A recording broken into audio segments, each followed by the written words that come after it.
Hello guys, welcome back. चलिए बढ़े आगे। तो आई होप बेसिक आपको समझ में आ रहा है। ठीक है, चलिए तो हमने क्या क्या पढ़ा था। देखो, हमने पूरा फाइनेंशियल सिस्टम समझ लिया था। ठीक है, डायरेक्ट इनडायरेक्ट दो तरीके हमने पढ़ लिए थे। फिर मैंने आपको बता दिया था कि दो सेगमेंट्स होते हैं। अगर आप पूरे फाइनेंशियल मार्केट्स की बात करेंगे तो ब्रॉड दो सेगमेंट्स हैं, capital market and money market. Capital market के अंदर दो सब मार्केट्स हैं, सिक्योरिटीज मार्केट और अदर्स आप कह सकते हो। सिक्योरिटीज मार्केट में प्राइमरली सिक्योरिटी के हिसाब से दो मार्केट्स क्रिएट किए गए हैं। अगर आप इक्विटी या कन्वर्टेबल सिक्योरिटीज को इशू कर रहे हो जो अल्टीमेटली इक्विटी में ही कन्वर्ट होती है, equity plus securities convertible into equity, ये पूरा दायरा होता है इक्विटी मार्केट का। और अगर आप डेट सिक्योरिटी इशू कर रहे हो जिसको आप नॉन कन्वर्टेबल सिक्योरिटीज भी कहते हो, जो कन्वर्टेबल नहीं है, डेट ही है, स्टार्टिंग से लेके एंड तक वो डेट सिक्योरिटीज ही रहती हैं, तो वो आप डेट मार्केट में इशू करते हो। क्लियर है? और फिर हर मार्केट में दो दो सेगमेंट्स होते हैं, प्राइमरी मार्केट, सेकेंडरी मार्केट।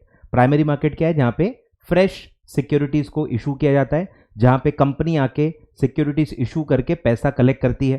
तो एक्चुअल जो मोबिलाइजेशन ऑफ फंड्स है वो प्राइमरी मार्केट में ही होता है। कंपनी का जो पार्टिसिपेशन है वो प्राइमरी मार्केट में ही होता है। अब प्राइमरी मार्केट से जो सिक्योरिटीज खरीद रहा है, जो पैसा इन्वेस्ट हो रहा है प्राइमरी मार्केट में, वो लोग सेकेंडरी मार्केट में जाके अपने शेयर्स को या सिक्योरिटीज को ट्रेड कर सकते हैं, सेल बाय कर सकते हैं। तो वो सेकेंडरी मार्केट का रोल होता है। क्लियर है? तो ये सब हम पढ़ चुके थे। हमने ये सब पढ़ा था कि फाइनेंशियल मार्केट्स के पूरे टाइप्स पढ़ लिए। फिर हमने मार्केट पार्टिसिपेंट्स पढ़े थे कि ये जो पूरा मैकेनिज्म है प्राइमरी मार्केट सेकेंडरी मार्केट में, जो भी चीजें होती हैं, जो भी आप फंड्स रेज कर रहे हो या बाद में जाके सेकेंडरी मार्केट में शेयर्स या सिक्योरिटीज को ट्रेड कर रहे हो, बाय सेल कर रहे हो, इसमें आपको बहुत सारे इंटरमीडियरीज या पार्टिसिपेंट्स की जरूरत होती है जो अलग अलग टाइप के सर्विसेज आपको देते हैं। तो फिर मैंने बताया था कि जब भी आपको पैसा रेज करना है, कोई इशू लाना है, तो मर्चेंट बैंकर आपको अपॉइंट करना पड़ता है जो इशू को मैनेज करता है, पूरा प्रोसीजर कंप्लायंस करके आपको देता है। फिर उसमें कंसेप्ट आता है अंडरराइटिंग का, जो हम आगे पढ़ेंगे। तो अंडरराइटिंग जो लोग करते हैं उसको आप कहते हो अंडरराइटर्स। तो अंडरराइटर्स की भी जरूरत पड़ती है। फिर क्रेडिट रेटिंग भी आप करवा सकते हो। डेट, जब भी आप डेट रेस करते हो, डेट सिक्योरिटीज इशू करते हो, तो वहां पे क्रेडिट रेटिंग कंपल्सरी होती है। इक्विटी में वो कंपल्सरी नहीं होती है। ठीक है, तो जहां जहां क्रेडिट रेटिंग आपको करानी पड़ रही है तो वहां पे एक एजेंसी होती है जो इंटरमीडियरी होती है, जो सेबी के पास रजिस्टर्ड होती है। सारे पार्टिसिपेंट्स सेबी के पास रजिस्टर्ड है, रेगुलेटेड है। इनका कैसा काम करने का तरीका है, ये कैसे करेंगे काम, कैसे पैसे लेंगे, क्या सर्विसेज देंगे, सब चीजें रेगुलेटेड है। ठीक है, बैंकर टू एन इशू, जो भी पैसा कलेक्ट होगा वो एक बैंक के थ्रू होगा, तो एक बैंकर आपको अपॉइंट करना पड़ेगा। फिर आप सिक्योरिटीज को अलॉटमेंट देते हो, सिक्योरिटीज देते हो, तो सिक्योरिटीज कौन देता है? रजिस्ट्रार टू एन इशू, वो सिक्योरिटीज को मतलब अलॉटमेंट देता है, रजिस्टर करता है। ठीक है, फिर आप इन जनरल सर्विसेज ले सकते हो। एज ए इन्वेस्टर आप इन्वेस्टमेंट एडवाइजर के पास जा सकते हो, उनसे पूछ सकते हो कि भाई मेरे पास इतने इतने पैसे हैं, इतना इतना मेरा रिस्क एपेटाइट है और इतने इतने समय के लिए मैं लगाना चाहता हूं, तो आप एडवाइस कीजिए मैं कहां पैसा इन्वेस्ट करूं। तो in general as a investor आप इन्वेस्टमेंट एडवाइजर से जाके एडवाइस भी ले सकते हो। वो कुछ ना कुछ पैसे लेगा, वो आपकी फीस लेगा। और फिर अगर आप बहुत बड़े प्लेयर हो, आपके पास बहुत ज्यादा पैसा है और आप चाहते हो कि आपके बिहाफ पे कोई उसको मैनेज करते रहे, समझ रहे हो? एडवाइजर तो सिर्फ एडवाइस करेगा ना, उसमें करना आपको है। यहां पोर्टफोलियो मैनेजर क्या करेगा? पूरा पोर्टफोलियो ही आपके लिए संभालेगा। जैसा आप बोलोगे वैसा वो करते रहेगा और आपका जो टारगेट है वो आपको अचीव करके देगा। क्लियर है? और फिर जो मैंने बताया कि आजकल सब इलेक्ट्रॉनिक फॉर्म में होता है, शेयर्स का लेन देन भी, ट्रांसफर भी कैसे होता है? इलेक्ट्रॉनिक फॉर्म में होता है, जिसको आप कहते हो डीमैट फॉर्म। तो डीमैट की भी सर्विसेज होती हैं, कोई ना कोई एजेंसी है जो डीमैट में आपको सब ट्रांसफर करके देती है, उसको आप कहते हो डिपॉजिटरी। ठीक है, और फिर सेकेंडरी मार्केट पे अगर आप स्टॉक मार्केट पे बाय सेल करना चाहते हो तो वहां पे आपको ब्रोकर के थ्रू ही जाना पड़ता है। ठीक है, और फिर आता है कस्टोडियन। ठीक है, कि जो भी आप एसेट्स खरीदते हो, जो भी आप सिक्योरिटीज खरीदते हो, उसकी कस्टडी आप किसी एक कस्टोडियन को दे सकते हो। या जो भी आप एसेट्स बाय करते हो, गोल्ड बाय करते हो, कमोडिटीज बाय करते हो, शेयर्स बाय करते हो, उनका कस्टडी आप कस्टोडियन को दे सकते हो। ठीक है, तो कस्टोडियन सर्विस भी होती है। तो और भी बहुत सारे हैं, ठीक है, अपन पढ़ेंगे बाद में। रिसर्च एनालिस्ट भी होते हैं, KRA होता है, KYC रजिस्ट्रेशन एजेंसीज होती हैं, बहुत सारे लोग हैं, अपन सब पढ़ेंगे डिटेल में, ठीक है। तो ये पार्टिसिपेंट्स हैं मार्केट में, अलग अलग इसमें सर्विसेज में आपको हेल्प करते हैं। फिर इंस्ट्रूमेंट्स भी हमने पढ़ लिए थे, अलग अलग डेट और इक्विटी के अलग अलग इंस्ट्रूमेंट्स होते हैं। रेगुलेटर्स भी मैंने आपको बता दिया, सेबी और RBI है। और फाइनेंशियल सर्विसेज, ये सारे पार्टिसिपेंट्स अलग अलग सर्विसेज देते हैं। क्लियर है? तो आई होप आपको बेसिक अच्छे से ख्याल में आ रहा है। चलो अब आगे बढ़ते हैं। अब पहले मैं आपको स्टॉक मार्केट्स दिखा देता हूं, उनके वेबसाइट्स दिखा देता हूं, ठीक है। जैसे हमारा सबसे बड़ा स्टॉक एक्सचेंज है इंडिया का, BSE, पुराना है सबसे, ठीक है। ये है bseindia.com। ये है आपका secondary market, stock market, securities market, जो भी कहो। तो ये सेकेंडरी मार्केट है, सेकेंडरी मार्केट सेगमेंट है जहां पे आप बाय सेल कर सकते हो। अब अगर आपको मार्केट में बाय सेल करना है तो आपको पहले अपने ब्रोकर के पास जाना पड़ेगा। आपका एक डीमैट अकाउंट आपके पास होना चाहिए, क्योंकि आप जो भी बाय सेल करोगे वो डीमैट फॉर्म में ही होता है। मतलब आप फिजिकल शेयर्स बाय सेल नहीं कर सकते। अगर आपको सिक्योरिटीज बाय सेल करनी है तो आपके पास एक पहले डीमैट अकाउंट होना चाहिए और ब्रोकर के पास आपका ट्रेडिंग अकाउंट होना चाहिए। शेयर्स बाय सेल कर रहे हो ना, आप ट्रेड कर रहे हो, तो एक ट्रेडिंग अकाउंट खुलता है और एक डीमैट अकाउंट खुलता है और एक बैंक अकाउंट होता है। ये तीन चीजें आपको लगती हैं, आपस में सब वो कनेक्ट करनी पड़ती है। ट्रेडिंग अकाउंट में डीमैट और बैंक अकाउंट आपको लिंक करना पड़ता है और फिर आप ब्रोकर के थ्रू ट्रेडिंग कर सकते हो। और ब्रोकर जो है वो एक इंटरमीडिएट है, उसके थ्रू ही आप स्टॉक मार्केट में ट्रेडिंग कर सकते हो। डायरेक्टली बिना ब्रोकर के जाके आप कुछ भी नहीं कर सकते। ब्रोकर के थ्रू जाना मैंडेटरी है और ब्रोकर उसकी ब्रोकरेज लेता है, उसकी जो सर्विसेज है उसका एक फी लेगा। क्लियर है? तो एक स्टॉक एक्सचेंज है BSE, बॉम्बे स्टॉक एक्सचेंज, ठीक है, बॉम्बे में ही है, बॉम्बे स्टॉक एक्सचेंज। और एक जो दूसरा स्टॉक एक्सचेंज है वो है आपका national stock exchange, NSE India, ठीक है। तो NSE इंडिया हमारा दूसरा नेशनल स्टॉक एक्सचेंज है, ये भी बॉम्बे में है, ठीक है। तो BSE, NSE, ये दो नाम आप बार बार सुनोगे। तो ये क्या है? ये सेकेंडरी मार्केट है, सेकेंडरी मार्केट में है जहां पे इन्वेस्टर्स आपस में बाय सेल करते हैं शेयर्स, और स्टॉक मार्केट के थ्रू ये सब होता है, ठीक है। फर्क समझो, एक होता है कि आप डायरेक्टली भी बेच सकते हो, उसको कहते हैं ओवर द काउंटर, ठीक है। समझो बात को, मैं पूरा आपको बेसिक समझाता हूं कि कनेक्शन क्या है, ध्यान दो। बीच बीच में कंपनी लॉ के लिंक्स आएंगे, ठीक है, ध्यान देना। तो अब सपोज मैं एक कंपनी हूं, ठीक है। ये कंपनी से इसकी शुरुआत होती है कि कंपनी को फंड्स रेज करने हैं, ठीक है, कंपनी को फंड्स रेज करने हैं। अब वो दो तरीके से कर सकती है। एक है वो प्राइवेटली पैसा ले सकती है, प्राइवेटली मतलब 1 to 1, जिसको आप प्राइवेट प्लेसमेंट कहते हो कंपनी लॉ में। तो प्राइवेट प्लेसमेंट आप कर सकते हो, 1 to 1 जाके किसी से भी आप पैसे रेज कर सकते हो, ठीक है। और फिर एक होता है पब्लिक ऑफर, कि आप जनरल पब्लिक को इनवाइट कर रहे हो कि आप कोई भी आके मुझे पैसा दे सकता है, ठीक है। ओपन ऑफर दे रहे हो, पब्लिक ऑफर दे रहे हो, पब्लिक से आप डायरेक्टली पैसा ले रहे हो, ठीक है। ऐसे दो ब्रॉड तरीके होते हैं, और भी आप पढ़ोगे, मेनली ये दो ही चीजें होती हैं, ठीक है। और फिर प्राइवेट प्लेसमेंट में और बहुत सारे टाइप्स होते हैं जो हम आगे पढ़ेंगे, बट प्राइमरली दो ऐसे तरीके हैं, प्राइवेटली ले लो या डायरेक्ट पब्लिक ऑफर ले लो।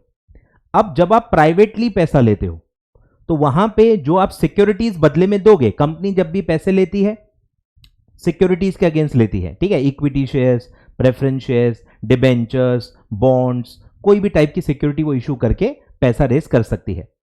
आए ख्याल में? तो सिक्योरिटीज के अगेंस्ट हम पैसा रेज कर रहे हैं। अब कंपनी डायरेक्ट बैंक के पास जाके लोन भी ले सकती है, वो भी है ही, वो भी फंडिंग ही होती है, पर उसमें आप सिक्योरिटीज इशू नहीं करते हो, वो एक लोन होता है। 1 to 1 एक कॉन्ट्रैक्ट होता है, कॉन्ट्रैक्चुअल कमिटमेंट होती है, तो वो भी होता है, ठीक है। वो भी एक फंड रेजिंग का तरीका हमेशा रहता है। हमारा जो पढ़ाई है, हमारी जो फोकस है वो सिक्योरिटीज पे ज्यादा रहेगी। क्लियर है? क्योंकि वो ट्रांसफरेबल है। आपने अगर बैंक से लोन लिया है तो आपका लोन वो बैंक किसी और को ट्रांसफर नहीं कर सकती, वो एक कॉन्ट्रैक्ट होता है। ये एक सिक्योरिटी है, क्योंकि सिक्योरिटी फिर आगे चल के वो किसी और को ट्रांसफर कर सकते हैं। आ रहा है कुछ समझ में? तो सिक्योरिटीज का एक अलग फीचर है। तो प्राइवेटली जब आप पैसा रेस करते हो और उसके बदले में जो आप सिक्योरिटीज देते हो, जो यहां मैं सिक्योरिटीज दूंगा, उसको मुझे किसी स्टॉक मार्केट पे, सेकेंडरी मार्केट पे लिस्ट करने की जरूरत नहीं है। लिस्टिंग मैंडेटरी नहीं होती है अगर आप प्राइवेटली पैसा ले रहे हो तो, ठीक है। लिस्टिंग कहां लिस्टिंग होती है? सेकेंडरी मार्केट, स्टॉक एक्सचेंज, ठीक है। Listing on stock exchange not mandatory, ठीक है। मैंडेटरी नहीं है क्योंकि आपने 1-to-1 पैसे लिए हैं, जनरल पब्लिक का कोई इसमें इन्वॉल्वमेंट नहीं है, तो यहां पे लिस्टिंग लॉ के हिसाब से मैंडेटरी नहीं होती है। इसी कंपनीज को जो प्राइवेटली पैसा लेते हैं, इन्हीं को आप क्या बुलाते हो? Unlisted companies. मतलब उन्होंने पैसा जो भी अभी तक रेज किया हुआ है वो सब प्राइवेटली पैसा रेज किया हुआ है, अभी तक इन्होंने जनरल पब्लिक से ओपन ऑफर देके पैसा कलेक्ट नहीं किया है, ठीक है। जो भी पैसा है प्राइवेटली पैसा इन्होंने रेज किया है, तो इसीलिए उसको आप कहते हो unlisted company. Unlisted company companies act में आती है, जो एमसीए है, मिनिस्ट्री ऑफ कॉर्पोरेट अफेयर्स, उसके दायरे में आती है। आरओसी भी खैर एमसीए के अंदर में ही आता है, तो एमसीए उसका रेगुलेटर होता है। यहां देखो सेबी का कोई काम नहीं है। सेबी का जो दायरा है वो चालू होता है लिस्टेड कंपनीज पे, तो अनलिस्टेड कंपनी है तो वो सेबी के दायरे में नहीं आती है, वो मिनिस्ट्री ऑफ कॉर्पोरेट अफेयर्स के दायरे में आती है। क्लियर है क्या? तो वह एमसीए के दायरे में आएगी, जो आप कंपनीज एक्ट पूरा पढ़ते हो। अब अगर कोई कंपनी है वो पब्लिक ऑफर दे रही है, ओपन ऑफर दे रही है पब्लिक को, तो उसी को आप कहते हो, पहले ऑफर को आप कहते हो आईपीओ, इनिशियल पब्लिक ऑफर। और इनिशियल पब्लिक ऑफर के बाद फिर से अगर पब्लिक ऑफर दे रही है तो आप उसको कहते हो फर्दर पब्लिक ऑफर या follow on public offer, IPO, FPO. मतलब दोनों पब्लिक ऑफर्स हैं। पहला जो ऑफर होता है उसको आप आईपीओ कहते हो, और उसके बाद जो भी सब्सिक्वेंट जितने भी आप पब्लिक ऑफर्स करोगे उनको हम एफपीओ कहेंगे। क्लियर है?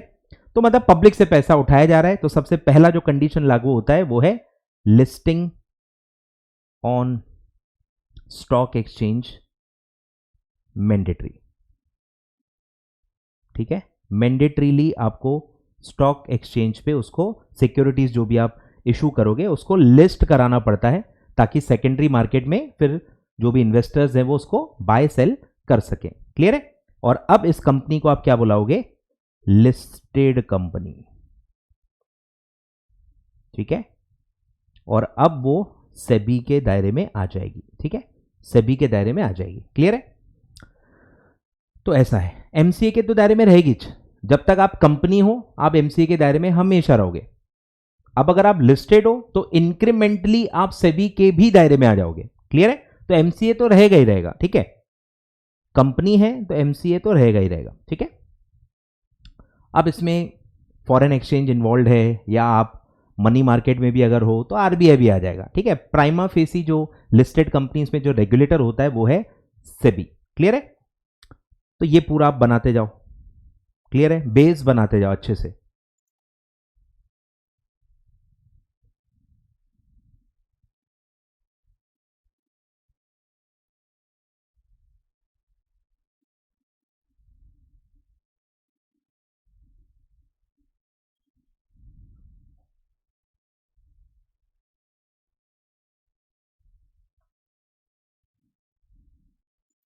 बढ़े आगे।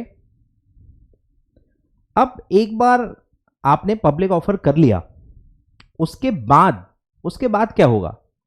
उसके बाद भी आप, अब उसके बाद कोई फर्क नहीं पड़ता क्योंकि आप लिस्ट हो गए हो। अब लिस्टिंग के बाद आप प्राइवेटली भी पैसा ले सकते हो, तो भी आपको लिस्ट करना ही पड़ेगा, ठीक है। ये समझ लो पहले, ये सब आईसीडीआर एलओडीआर में आने वाला है कि एक बार मैंने आईपीओ कर दिया, इनिशियल पब्लिक ऑफर दे दिया, अब उसके बाद आप लिस्ट हो गए और आप सेबी के दायरे में आ गए। अब आप जो भी करोगे, आप प्राइवेटली पैसा रेज करो, आप पब्लिकली पैसा रेज करो, आप कोई भी सिक्योरिटी इशू करो, आपको उसको भी स्टॉक एक्सचेंज पे लिस्ट करना पड़ेगा कंपल्सरीली। क्लियर है क्या? तो समझो बात को, क्योंकि यहां कुछ बच्चों को कंफ्यूजन हो सकता है। सर आपने यहां बोला कि सर प्राइवेटली ले रहे तो लिस्ट करने की जरूरत नहीं है। अरे क्योंकि उसने पब्लिक ऑफर अभी तक दिया ही नहीं ना। जब तक आपने पब्लिक ऑफर नहीं लिया है तब तक प्राइवेटली कर रहे हो तो लिस्टिंग की मैंडेटरी नहीं होती है। लेकिन एक बार आपने आईपीओ कर लिया, मतलब एक शादी के हिसाब से, इसको आप शादी से कंपेयर कर सकते हो कि यहां अभी तक आपकी शादी नहीं हुई है, लिस्टिंग पब्लिक ऑफर क्या है, शादी हो गई, अब शादी होने के बाद आप जो भी करो, मतलब समझ रहे हो, तो वैसा है, ये वैसा गणित है, इतना बड़ा मतलब चेंज हो जाता है कंपनी में। तो एक बार आपने आईपीओ कर लिया, उसके बाद आप पैसा प्राइवेटली रेस करो तो भी वो सिक्योरिटीज को लिस्ट करना पड़ेगा, आप पब्लिकली पैसा रेस करो पब्लिक से तो भी वो लिस्ट करना पड़ेगा। एक बार लिस्ट हो गए तो उसके बाद आपको सारे सिक्योरिटीज को लिस्ट करवाना ही पड़ेगा ताकि वो सेकेंडरी मार्केट में ट्रेड की जा सके, ठीक है। तो ध्यान देना। अब ये जो मैं बता रहा था टॉपिक ये था कि जब आप प्राइवेटली सिक्योरिटीज इशू करते हो तो जो इन्वेस्टर्स हैं जिन्होंने आपके सिक्योरिटीज खरीदे हुए हैं, इनको अगर आगे बेचना रहा तो फिर कैसे बेचेंगे, क्योंकि आपकी सिक्योरिटी स्टॉक एक्सचेंज पे तो लिस्टेड है नहीं। अब स्टॉक मार्केट से फर्क क्या पड़ता है वो भी समझ लो। अगर मेरे सिक्योरिटीज किसी कंपनी के सिक्योरिटीज स्टॉक मार्केट पे लिस्टेड है, इसका मतलब है कि एक एवेन्यू है आपके पास, एक प्लेटफॉर्म है जहां पे आपके पास readymade buyers and sellers available होते हैं। सिंपल एग्जांपल देता हूं, आपको सब्जी लेनी है, ठीक है, सब्जी लेनी है, आपको वेजिटेबल्स खरीदने हैं, आप एक कोई तो एरिया में रहते हो, आप घर से बाहर निकले और आप सब्जी वाला ढूंढ रहे हो, ठीक है, ढूंढ रहे हो क्योंकि आपको कोई मार्केट पता नहीं है, ठीक है, आपके एरिया में मार्केट ही नहीं है, कोई सब्जी का मार्केट नहीं है और आप सब्जी वाला ढूंढ रहे हो, तो आप गली गली गली गली ढूंढोगे, तो ये होता है अनलिस्टेड में। जब आप अनलिस्टेड हो, आपकी कंपनी अनलिस्टेड है, अनलिस्टेड कंपनी के सिक्योरिटीज आपके पास हैं, तो आपको अगर उसको बेचना है तो आपको जो बायर है वो ढूंढना पड़ेगा, खुद ढूंढना पड़ेगा, खुद नेगोशिएट करना पड़ेगा, खुद प्राइसिंग डिसाइड करनी पड़ेगी और उसको खुद पूरा आपको कैरी आउट करना पड़ेगा। आए ख्याल में? तो उसको कहते हैं ओवर द काउंटर ट्रेड, मतलब 1 to 1 आपने प्राइवेटली बेचा, ओवर द काउंटर 1 to 1, ठीक है, प्राइवेटली आप 1 to 1 ट्रांसफर कर सकते हो, जैसे कंपनीज एक्ट में लिखा हुआ है, ये कंपनीज एक्ट के प्रोसीजर्स फॉलो करके आपको ट्रांसफर करना पड़ेगा। कंपनीज एक्ट में आप पढ़ते हो ट्रांसफर का पूरा प्रोसीजर, तो यहां कंपनीज एक्ट के हिसाब से पूरा काम होगा। कंपनीज एक्ट 2013 का प्रोसीजर फॉलो करके 1 to 1 आप शेयर्स को ट्रांसफर कर सकते हो, ठीक है, कोई ऐसा मार्केट नहीं है। और अगर आप एक लिस्टेड कंपनी के इन्वेस्टर हो, शेयर होल्डर हो, तो इससे फायदा क्या हो गया, आप जब भी मार्केट में अप्रोच करोगे आपको बहुत ज्यादा लोग दिखेंगे। जैसे आप सब्जी मार्केट में जाते हो तो क्या फर्क दिखता है, लाइन से वो सब्जी वाले खड़े रहते हैं, मतलब आपको ढूंढने की जरूरत नहीं पड़ती है, समझ रहे हो। तो ये प्लेटफॉर्म आपको हेल्प करता है, दोनों साइड के प्लेयर्स हमेशा अवेलेबल रहते हैं, बायर्स भी उसमें रहते हैं, सेलर्स भी रहते हैं, मतलब कोई बाय करने जाएगा तो उसको बहुत सारे सेलर्स मिल जाएंगे, उसको बस टर्म्स को मैच करना है। और अगर किसी को बेचना है, समझ रहे हो, सेलर को बायर मिल जाएगा, बायर को सेलर मिल जाएगा, तो इजीली चीजें हो जाती हैं, रेडीली हो जाती हैं, आपको ढूंढना नहीं पड़ता। दूसरी बात, आपको रिस्क भी नहीं लेना पड़ता। जैसे जब आप 1 to 1 बेचते हो, जैसे मैंने मेरे एक फ्रेंड को बेचा, ठीक है, मैं अमित हूं, सपोज मेरा एक फ्रेंड है मयूर, ठीक है, मुझे इसको सिक्योरिटीज बेचनी है, तो अप्रोच भी मुझे करना पड़ेगा, नेगोशिएट भी मुझे करना पड़ेगा, प्राइसिंग भी मुझे उनके साथ फाइनल करनी पड़ेगी। अब रिस्क भी मुझे ही लेना पड़ेगा, डिफॉल्ट रिस्क, कि अगर मैंने सपोज सिक्योरिटीज उनको दे दिए, अब अगर उन्हें पैसे नहीं दिए तो रिस्क है ना, डिफॉल्ट रिस्क। या मैंने पैसे लेके उनको सिक्योरिटीज ट्रांसफर नहीं की तो उनका भी रिस्क है, दोनों पार्टीज का रिस्क है, इसको आप कहते हो क्रेडिट रिस्क। तो ये आपको ही लेना पड़ता है, इसमें कोई और आपका रिस्क नहीं लेगा, ये आपका ही रिस्क है कि अगर आपने सिक्योरिटीज दे दी, आप सेलर हो, सिक्योरिटीज दे दी, पैसा नहीं मिला तो फिर मतलब रिस्क आपका है, कोर्ट में जाके आप लड़ो, कोई और आपकी इसकी गारंटी नहीं लेगा। क्लियर है क्या? तो पूरा जो ट्रांजैक्शन है वो आपको खुद करना पड़ता है, ठीक है, प्राइसिंग आपको नेगोशिएट करना है, सिक्योरिटीज वगैरह आपको पूरी डिलीवर करनी पड़ेगी और पूरा रिस्क आपको लेना पड़ेगा, ठीक है, 1 to 1 में पूरा रिस्क आपका होता है। लेकिन जब आप स्टॉक मार्केट में डील करते हो, ठीक है, तो क्या होता है, सपोज मैं बायर हूं, तो मैं स्टॉक एक्सचेंज में जाऊंगा ब्रोकर के थ्रू, तो मैं स्टॉक एक्सचेंज से बाय करूंगा, मतलब बीच में स्टॉक एक्सचेंज आ जाता है, मतलब बायर बाय कर रहा है लेकिन वो स्टॉक एक्सचेंज से बाय कर रहा है, और अगर कोई सेलर है तो वो स्टॉक एक्सचेंज को सेल करता है, मतलब बायर और सेलर के बीच में स्टॉक एक्सचेंज आ जाता है, मतलब आपका कोई रिस्क नहीं है। स्टॉक एक्सचेंज आपको गारंटी दे रहा है, बायर को स्टॉक एक्सचेंज गारंटी दे रहा है कि अगर आप मुझे पैसा दे दोगे तो मैं आपको सिक्योरिटीज दे दूंगा, गारंटी है। यहां डिफॉल्ट बिल्कुल भी स्टॉक एक्सचेंज नहीं करेगा, ठीक है। इसी को आप आगे चल के पढ़ोगे, क्लियरिंग एंड सेटलमेंट। इसी पूरे फंक्शन को क्या कहते हैं, क्लियरिंग एंड सेटलमेंट, ठीक है। तो क्लियरिंग एंड सेटलमेंट की गारंटी स्टॉक एक्सचेंज आपको देता है। तो अगर आप बायर हो, आपने उसके पैसे दे दिए, तो ये गारंटी है कि आपको सिक्योरिटीज मिल जाएंगी, ठीक है। और अगर आप सेलर हो तो अगर आपने सिक्योरिटीज दे दी तो आपको उसका पैसा मिल जाएगा, इसकी गारंटी स्टॉक एक्सचेंज देता है। क्लियर है क्या? तो ये रिस्क, सबसे मेन चीज क्या है, रिस्क एलिमिनेट हो जाएगा। आप ब्रोकर के थ्रू जाते हो तो आपको कुछ भी नहीं करना है, सारा काम ब्रोकर करेगा। फिर क्योंकि आजकल इलेक्ट्रॉनिक सब होता है, तो सब स्टॉक एक्सचेंज के जो सॉफ्टवेयर्स होते हैं वो अपने आप टर्म्स एंड कंडीशंस मैच कर देते हैं, क्वांटिटी, प्राइस, सब चीजें मैच होके बायर सेलर का ट्रांजैक्शन हो जाता है, मतलब वो सब स्टॉक एक्सचेंज करता है। आपको पता भी नहीं चलेगा कि आप अगर बाय कर रहे हो तो आपने किससे बाय किया है, सामने वाली पार्टी का नाम भी नहीं पता चलेगा, आप स्टॉक एक्सचेंज से बाय कर रहे हो।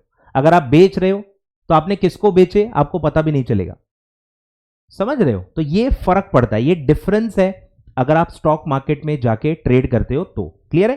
तो क्लियरिंग एंड सेटलमेंट की गारंटी होती है, बायर को भी कोई टेंशन नहीं है, सेलर को भी कोई टेंशन नहीं है, और ये पूरे प्रोसीजर और इसके लिए ही अलग अलग सर्विसेज की जो फीस होती है वो लगती है, क्योंकि आप सब ब्रोकर के थ्रू कर रहे हो, सारा प्रोसीजर ब्रोकर देखता है, तो ब्रोकर अपना ब्रोकरेज लेगा।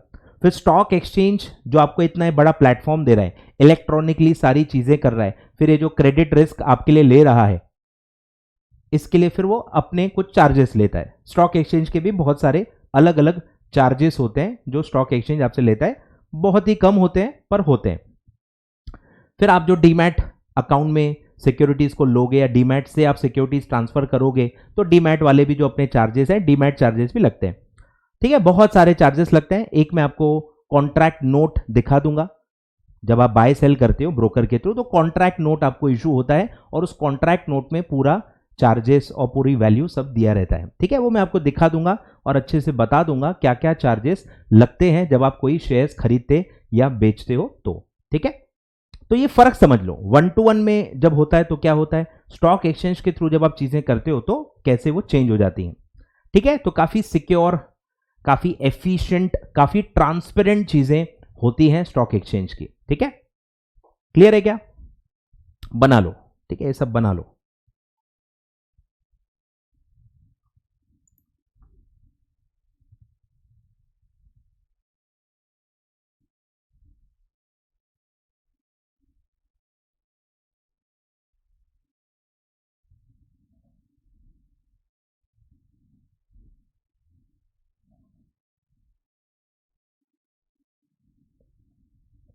ठीक है, ये लोग डायरेक्टली, इनका कोई लेना देना नहीं होता है।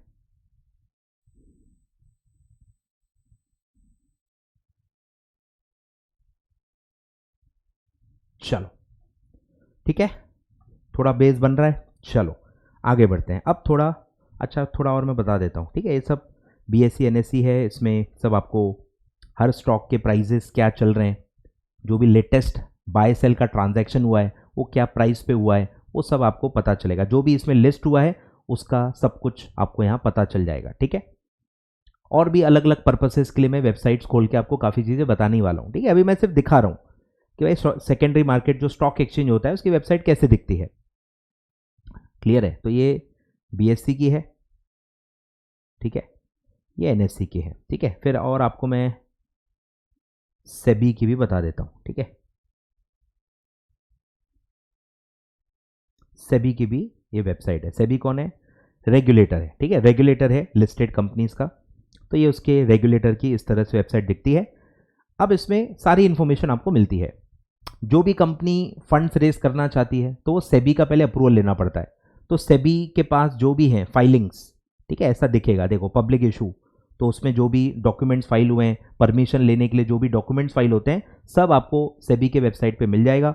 पब्लिक इशू के लिए कोई अप्लाई कर रहा है तो यहाँ आपको दिख जाएगा, राइट इशू के लिए अप्लाई कर रहा है तो यहाँ दिख जाएगा, फिर कोई अलग अलग और आगे जैसे जैसे बढ़ेंगे, ठीक है, INVIT है, म्यूचुअल फंड्स है, टेक ओवर है, डेट से कोई पैसा रेज करना चाहता है, तो सबके जो भी डॉक्यूमेंट्स होते हैं वो सब सेबी के वेबसाइट पे अवेलेबल होते हैं। इवन ये सारे डॉक्यूमेंट्स BSE NSE पे भी अवेलेबल होते हैं, क्योंकि पब्लिक से पैसा रेज हो रहा है तो आप BSE NSE पे कहीं ना कहीं लिस्ट करोगे तो उनके वेबसाइट्स पे भी ये सारे डॉक्यूमेंट्स अवेलेबल होते हैं। क्लियर है? दिखा देता हूँ।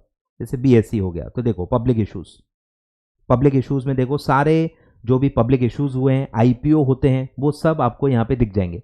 BSE पे आके जो भी IPO हुए हैं, प्राइमरी मार्केट भी थोड़ा सा एक काम करता है, BSE NSE प्राइमरी मार्केट के फंक्शनिंग में भी हेल्प करते हैं। ये सब हम पढ़ेंगे आगे प्राइमरी सेकेंडरी में क्या फर्क है। बट जैसे ही आपने IPO किया, IPO के बाद क्या होता है? लिस्टिंग। तो यहां लिस्ट होते हैं, ठीक है, तो इसीलिए यहां पे IPO का रेफरेंस आता है, ठीक है। तो पब्लिक इशू हो गए, तो ये सारे देखो आपको दिखेंगे। ऑफर डॉक्यूमेंट्स, ठीक है, अगर आपको कोई ऑफर डॉक्यूमेंट देखना है जिसको हम कहते हैं prospectus, red herring prospectus, placement document, ठीक है, अलग अलग नाम होते हैं, तो ये सब आपको स्टॉक एक्सचेंज के भी वेबसाइट पे मिल जाएंगे और जो रेगुलेटर होता है सेबी, उनके वेबसाइट पे भी मिल जाएंगे, ठीक है। तो ये सब का रेफरेंस आएगा, ठीक है, कि ये डॉक्यूमेंट है, ये सेबी में फाइल कर दो, ये डॉक्यूमेंट है स्टॉक एक्सचेंज में फाइल कर दो, तो ये सब आने वाला है। जब आप लॉ पढ़ोगे तो इसके रेफरेंस आते हैं, लॉ में लिखा हुआ है कि ये डॉक्यूमेंट्स आपको पहले सेबी के पास देना होता है, यहां फाइल करना होता है, फिर उनको अपने वेबसाइट पे डालना होता है, इन सब के रेफरेंसेस आएंगे, तो ये सब आपको याद आना चाहिए तब। क्लियर है क्या?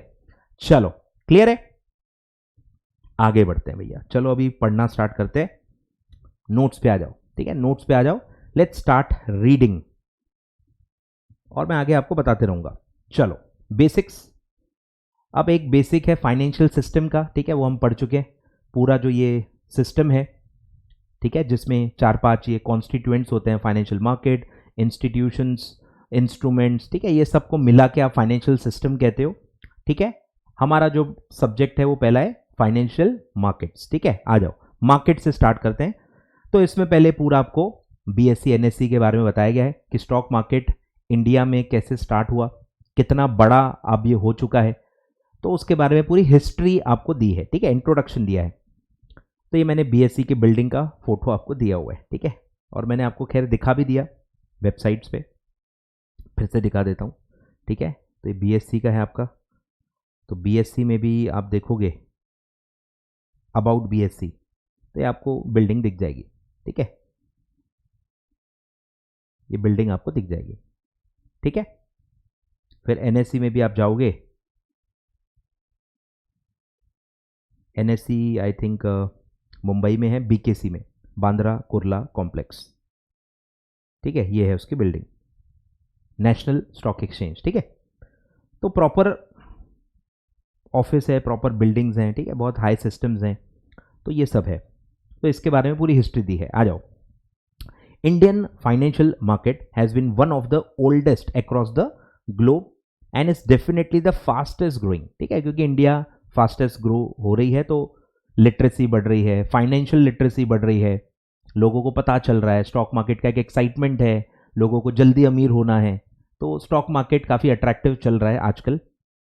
The best among the other financial markets in the emerging economy, कि इंडिया के जैसे जो अदर एमर्जिंग इकोनॉमीज हैं, कंट्रीज हैं, उनसे काफ़ी हम आगे चल रहे हैं।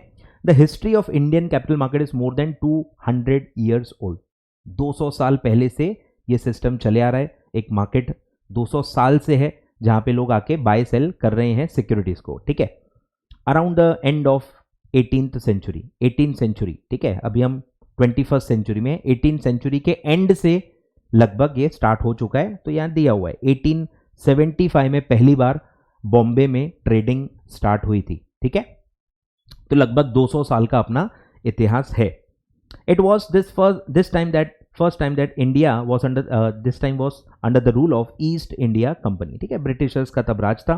The capital market of India initially developed around Mumbai, तो फाइनेंशियल हब ऐसे ही नहीं कहते हैं, मुंबई पहले से फाइनेंशियल हब रहा है। With around 200 to 250 stock brokers, ठीक है, सिक्योरिटीज ब्रोकर्स थे, 200-250 ब्रोकर थे जिनके थ्रू ये ट्रांजैक्शंस होते थे, participating in the active trade during the second half of the 19th century. Today we have our Bombay Stock Exchange, one of among the world largest exchange in terms of trading turnover in the same city, यानी Mumbai. Indian financial market is one of the well developed markets in the world. मतलब काफ़ी technology हमने बहुत अच्छे से develop कर ली है, या सॉफ्टवेयर्स बहुत अच्छे से बना लिया है, हर चीज़ इलेक्ट्रॉनिक होती है, शेयर्स तक इलेक्ट्रॉनिकली ट्रांसफ़र होते हैं, पैसा भी फंड ट्रांसफ़र होता है, कोई भी चीज़ फिजिकली अब नहीं होती है, पैसा भी इलेक्ट्रॉनिकली देना है, शेयर्स भी इलेक्ट्रॉनिकली लेने हैं, पूरा जो ट्रेडिंग है, ब्रोकर को भी जो आप अप्रोच करते हो वो भी सब ऑनलाइन होता है, पेपरलेस, सब पेपरलेस हो चुका है. तो काफ़ी एडवांस्ड लेवल पे हमारे सारे प्रोसीजर्स हो चुके हैं. अब ध्यान दो, ये सब आएगा कि फाइनेंशियल मार्केट का रोल क्या होता है. Financial market enables efficient trade off security. Securities का जो ट्रेडिंग है वो बहुत ही एफिशिएंट हो जाता है. क्यों? क्योंकि उनका एक फिक्स टाइम है, उनका एक फिक्स टाइम शेड्यूल होता है. जैसे ही आपने ट्रेड किया, उसका क्लियरिंग एंड सेटलमेंट एक फिक्स्ड टाइम बाउंड मैनर में होता है थ्रू द ब्रोकर. क्योंकि अगर आप 1-to-1 जब ओवर द काउंटर ट्रेड करते हो तो वो बहुत इनएफिशिएंट होता है. वो ट्रेड होगा नहीं होगा उसकी कोई गारंटी नहीं है, क्योंकि नेगोशिएशन चलते हैं, प्राइसिंग फाइनलाइज होगी, ट्रांसफर कैसे करेंगे, कब करेंगे, पैसे कैसे मिलेंगे, फिर उसको रजिस्टर कराना पड़ता है कंपनी में. तो बहुत ही इनएफिशिएंट होता है, बहुत ज़्यादा टाइम कंज्यूमिंग होता है और उसमें रिस्क भी बहुत ज़्यादा होता है. ठीक है, मार्केट के थ्रू जाओगे तो बहुत अच्छे से हो जाएगा, कोई रिस्क भी नहीं है, कोई आपको कुछ करना नहीं है, बहुत ही एफिशिएंटली हो जाएगा. एंड ट्रांसफर ऑफ फंड्स, ठीक है, फंड ट्रांसफर भी बहुत आसानी से हो जाता है between lenders and borrowers. And also creates securities for investment. मतलब एक प्लेटफॉर्म, एक आपको इंस्ट्रूमेंट मिल जाता है जिसको खरीद के आप पैसा इन्वेस्ट कर सकते हो, जो आपको एक रिटर्न देगा. मतलब equity shares, preference shares, debentures, bonds, इसकी बात हो रही है. People who have surplus funds invest in the securities to earn return on their investment. ठीक है, तो हमने फाइनेंशियल सिस्टम में पढ़ लिया था कि किसी के पास सरप्लस होता है, सेविंग्स होती हैं, और कुछ लोग होते हैं जिनको बिजनेस करना है, प्रोडक्टिव बिजनेस करना है, पैसे कमाने. तो ऐसे दो लोगों को मार्केट्स मिलाता है. फाउंडेड इन 1875 इन बॉम्बे, जो अभी मुंबई है, आफ्टर अमंग 8 डिकेड्स यानी 80 साल, बनने के 80 साल बाद पहली बार बीएसई ने अपने आप को रजिस्टर किया as a stock exchange.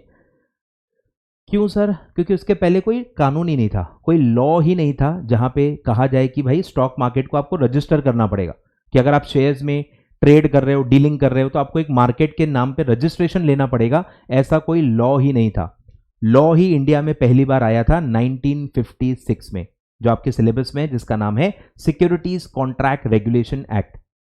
Securities contract regulation act, कि सिक्योरिटीज में जो भी आप कॉन्ट्रैक्ट करोगे, ट्रेड करोगे, बाय सेल करोगे, उस पर रेगुलेशन लाया गया है. तो कोई भी मार्केट अगर अलाउ कर रहा है बाय सेल करने के लिए, तो उसको अपने आप को पहले as a stock exchange registration लेना पड़ेगा सेंट्रल गवर्नमेंट से.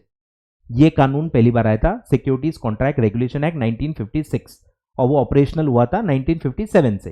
तो बीएसई सबसे पहला, एक ही था तब, और कोई था ही नहीं, बीएसई ही था. तो पहला जो स्टॉक मार्केट है जो इंडियन लॉ में रजिस्टर हुआ on 31 August 1957 was Bombay stock exchange. इसीलिए बार बार उसको ओल्डेस्ट कहा जा रहा है. एक तो शुरुआत ही 1875 से हो गई थी, रजिस्ट्रेशन भी as a stock exchange law में जो पहला था वो यही था. ठीक है, तो बनने के तकरीबन 80 साल बाद पहली बार वो रजिस्टर हुआ. ठीक है, अभी ऐसा नहीं कि रजिस्टर करना ही नहीं चाहता था, अरे कानून ही 80 साल बाद आया तो वो क्या करेंगे. ठीक है, BSE became the first stock exchange to be recognized by the Indian government on 31 August 1957 under securities contract regulation act 1956 and switch to electronic trading system in 1995. मतलब तब तक सब फिजिकल होता था, 1995 तक सब फिजिकल होता था, सिक्योरिटीज भी फिजिकल होते थे, पैसे भी फिजिकली कैश में दिया जाता था, तो सब फिजिकल चीजें होती थी. इलेक्ट्रॉनिक तब आया नहीं था. 1995 में पहली बार बीएसई ने सब इलेक्ट्रॉनिक ट्रेडिंग सिस्टम लाया था, कि जो भी ट्रेडिंग होगी, जो भी कोटेशंस होते हैं ना, जैसे आपको बाय करना है तो आप स्टॉक एक्सचेंज को अपने कोटेशंस देते हो, क्या बाय करना है, कितना बाय करना है और क्या प्राइस पे बाय करना है, ये कोटेशंस आपको देने होते हैं. ये तक इलेक्ट्रॉनिक हो गए फ्रॉम 1995. क्लियर है? और अब बीएससी कहां तक पहुंच गया है? 7th लार्जेस्ट स्टॉक एक्सचेंज है इन द वर्ल्ड।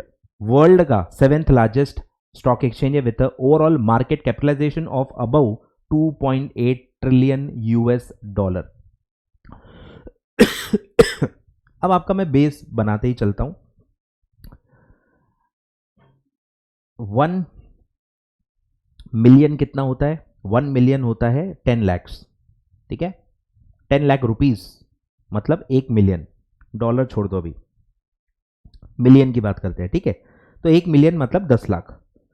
फिर मिलियन के बाद आता है बिलियन, तो इसको आपको 1000 से मल्टीप्लाई करना है, यानी 1000 million is equal to 1 billion, ठीक है? आपको सब पता होना चाहिए, तो मैं बताते जाता हूं,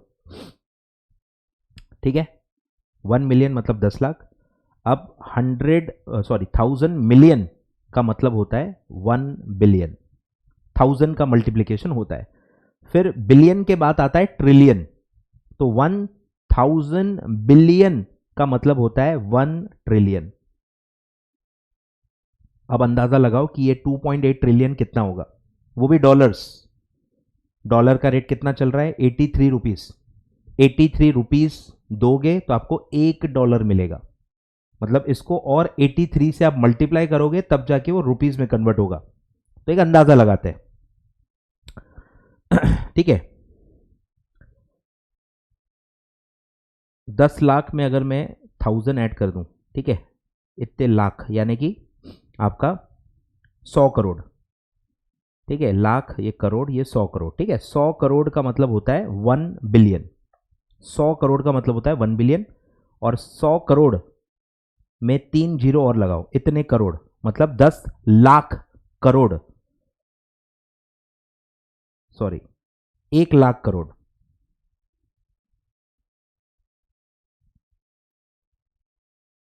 एक लाख करोड़ का मतलब होता है 1 ट्रिलियन, और इंटू 2.8 मतलब 2,80,000 लाख करोड़, इतना रुपीस। इसको और 83 से मल्टीप्लाई करोगे तो वो अमाउंट आएगा, उतना मार्केट कैपिटलाइजेशन है बॉम्बे स्टॉक एक्सचेंज का। सोच के देखो, दिमाग चकरा जाएगा आपका, ठीक है? कैलकुलेटर में इतने नंबर्स ही फिट नहीं होते। तो इतना मतलब एम कैप है, मार्केट कैपिटलाइजेशन, मतलब जो भी कंपनीज के जो भी इक्विटी शेयर्स वहां पे लिस्टेड है उनकी आज की वैल्यू इतनी है। Number of equity shares into जो उनकी पर शेयर की प्राइस है, उनको आप मल्टीप्लाई कर देते हो तो उसको कहते हैं एम कैप, मार्केट कैपिटलाइजेशन। तो जितने भी कंपनीज के जितने भी सिक्योरिटीज लिस्टेड है उनकी जो आज की वैल्यू है, पूरे सिक्योरिटीज की जो वैल्यू है वो 2.8 ट्रिलियन डॉलर्स है, ठीक है? तो इतना बड़ा स्टॉक एक्सचेंज है, और फिर भी ये 7th लार्जेस्ट ही है, मतलब इससे और बड़े बड़े स्टॉक एक्सचेंज वर्ल्ड में है, ठीक है? तो ये सब आप लिख लो, थोड़ा लिखते जाओ, आगे कहीं ना कहीं इसका काम आ जाता है, या अदर सब्जेक्ट्स में एक्चुअली इसका काम आ जाता है, ठीक है? 1 मिलियन मतलब 10 लाख, 1000 मिलियन मतलब 1 बिलियन, 1000 बिलियन मतलब 1 ट्रिलियन, इतना तो भी लिख दो।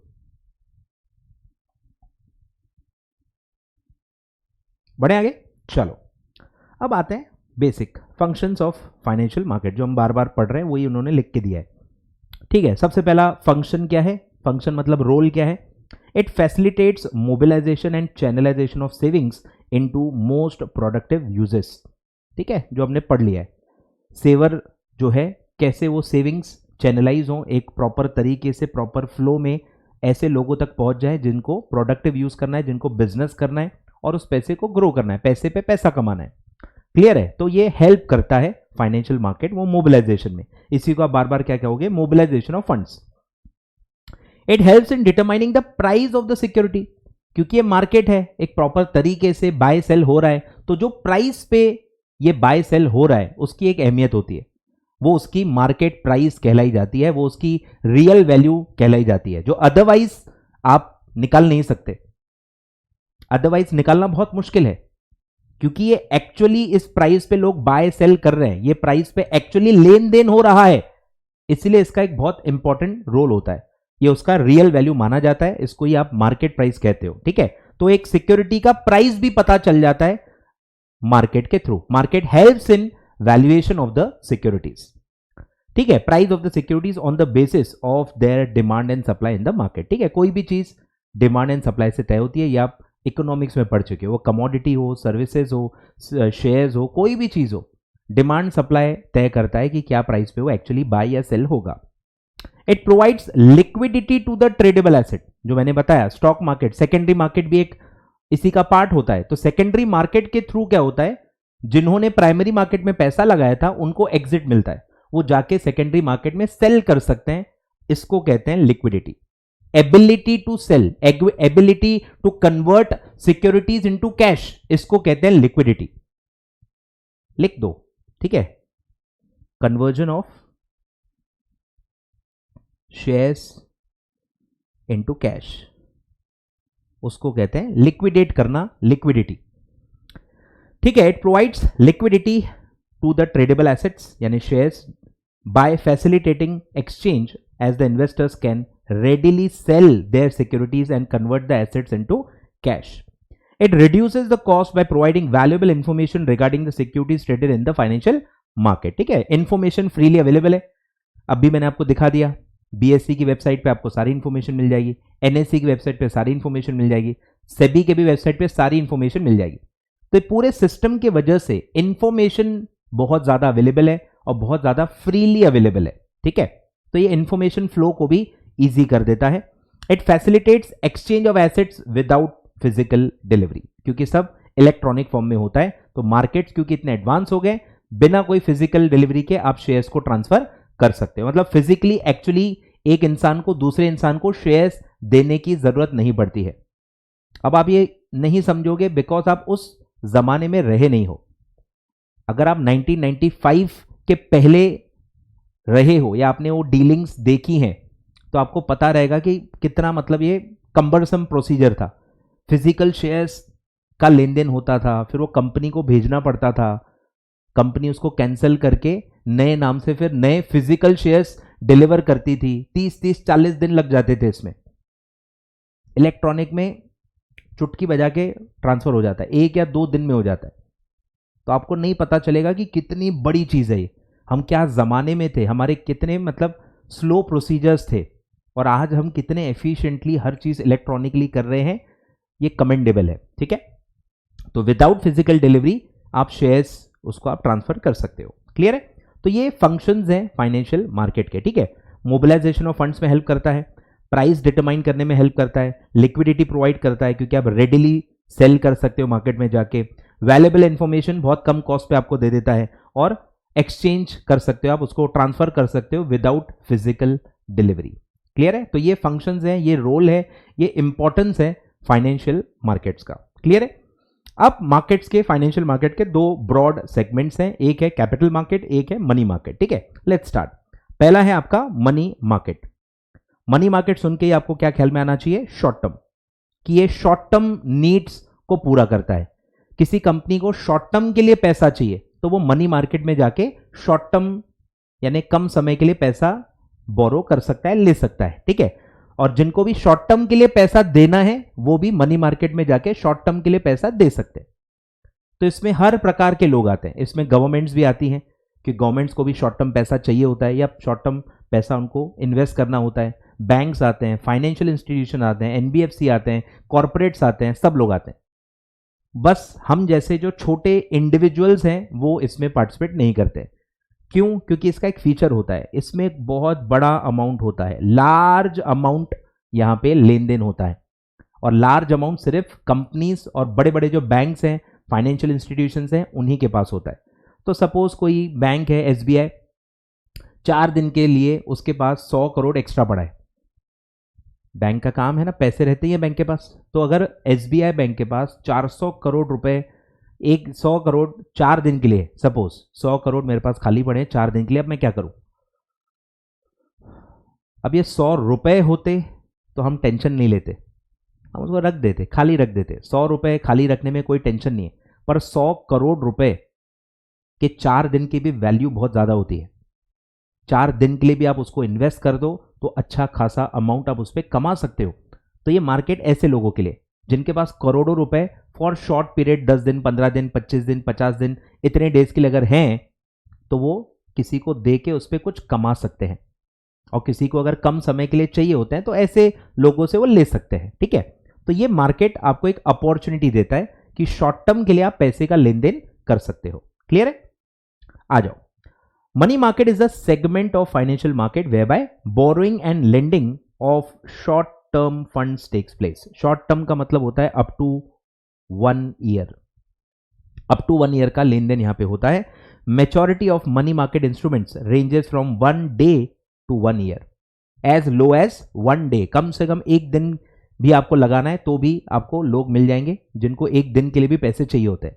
तो 1 डे से लेके 1 ईयर तक आप किसी भी रेंज में यहाँ पे पैसा ले दे सकते हो। In India money market is regulated by both RBI and SEBI. ठीक है, यहाँ पे आरबीआई भी आता है क्योंकि यहाँ पे बैंक्स भी होती हैं, banks, financial institutions, government of India, तो ये सब आरबीआई के दायरे में आते हैं। और जो कंपनीज इसमें आती हैं, कंपनीज, एनबीएफसीज, तो ये फिर सेबी के दायरे में आ जाती हैं। तो दोनों का कंबाइंड यहाँ पे रेगुलेशन होता है। The nature of transaction in this market is such that they are large in amount. ठीक है, करोड़ों रुपए का लेन देन होता है, large in amount and high in volume. ठीक है, वॉल्यूम बहुत ज्यादा होता है, अमाउंट और वॉल्यूम मतलब नंबर ऑफ ट्रांजैक्शंस जो होते हैं बार बार वो बहुत ज्यादा होते हैं। ठीक है, thus we can say that the entire market is dominated by small number of large player। large player है लेकिन नंबर ऑफ जो लार्ज प्लेयर है, नंबर ऑफ प्लेयर्स बहुत कम है। क्योंकि आप खुद सोचो, 100 करोड़, 500 करोड़, 1000 करोड़, कितने लोगों के पास इतने पैसे होंगे?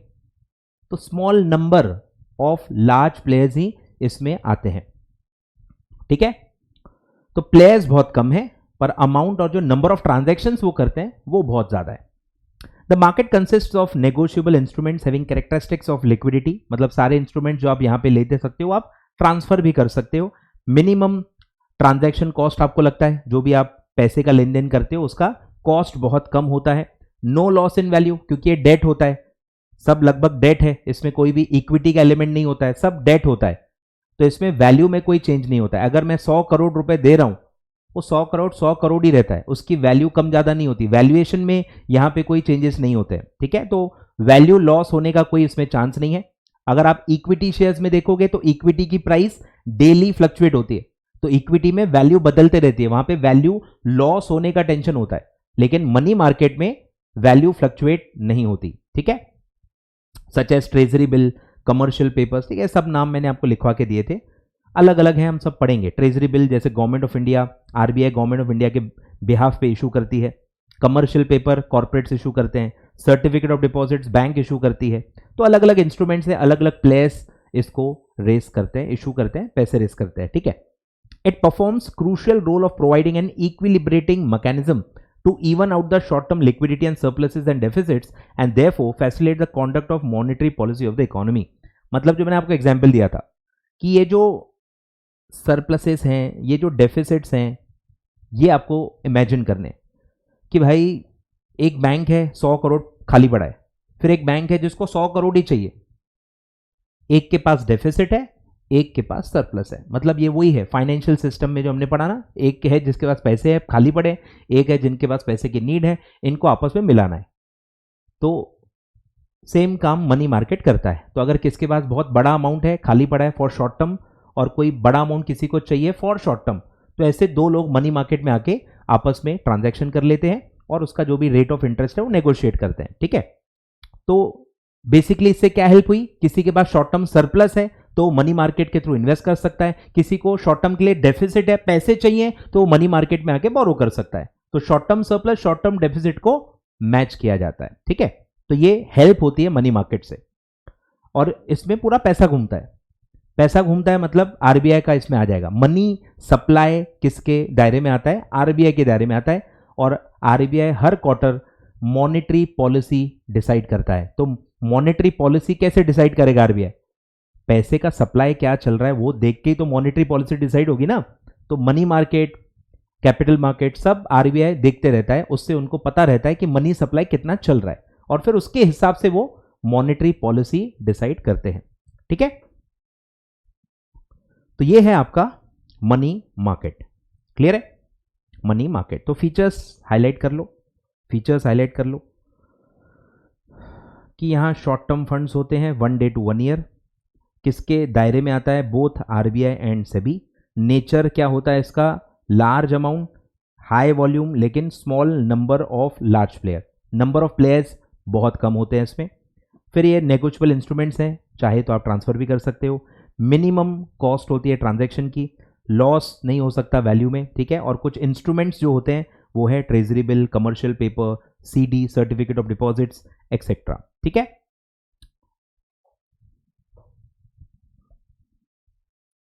तो ये पूरा रोल है मनी मार्केट का, ठीक है। मनी मार्केट के बारे में ज़्यादा आपको है ही नहीं, क्योंकि आपका सब्जेक्ट का नाम क्या है, कैपिटल मार्केट्स, ठीक है। मनी मार्केट आपको ज़्यादा नहीं है, बस क्योंकि वो एक टाइप ऑफ मार्केट है तो बस उतना ही आपको दिया हुआ है। इसके बारे में बहुत ज़्यादा डिटेल में आपको नहीं है, मेनली हम बात करेंगे कैपिटल मार्केट की ही, ठीक है। अब आता है अपना टॉपिक कैपिटल मार्केट, ठीक है। यहां से हम नेक्स्ट पार्ट में आगे बढ़ेंगे, अच्छे से हम डिटेल में स्टार्ट करेंगे कैपिटल मार्केट में क्या क्या होता है। फिर कैपिटल मार्केट के अंदर ही मैंने बताया था कि अगर आप लॉन्ग टर्म, पहले तो कैपिटल मार्केट का मतलब क्या है, लॉन्ग टर्म। अब आप सिक्योरिटीज दे के पैसा ले रहे हो तो उस सेगमेंट को बुलाते हैं सिक्योरिटीज मार्केट, और फिर उसके अंदर प्राइमरी मार्केट, सेकेंडरी मार्केट, ठीक है। पूरा हम ये नेक्स्ट पार्ट में डिटेल में पढ़ेंगे, ठीक है। फंक्शंस क्या है देखो कैपिटल मार्केट के, सिक्योरिटीज मार्केट, सेम फंक्शंस हर मार्केट का वही है, सब रिपीट होगा। सब में मोबिलाइजेशन ऑफ फंड्स ही हो रहा है, सब में प्राइसिंग डिसाइड हो रही है, सब में लिक्विडिटी मिल रही है, सब फाइनेंशियल मार्केट बोलो, कैपिटल मार्केट बोलो, सिक्योरिटीज मार्केट बोलो, सबके फंक्शन सेम ही है, रोल वही है। बार बार बार बार बार बार दिया हुआ है तो इसलिए मैं बार बार फटाफट फटाफट पढ़ते जाऊंगा, कुछ ज्यादा बताने के लिए है नहीं, ठीक है। और फिर हम पढ़ेंगे primary market and secondary market, ठीक है। ये सब मैं नेक्स्ट पार्ट में पढ़ाऊंगा, ठीक है। तो आपको अच्छे से और अंडरस्टैंडिंग मिल जाएगी कि ये सब क्या होता है। तो यहां से मैं नेक्स्ट पार्ट में आगे बढ़ूंगा। Thank you so much.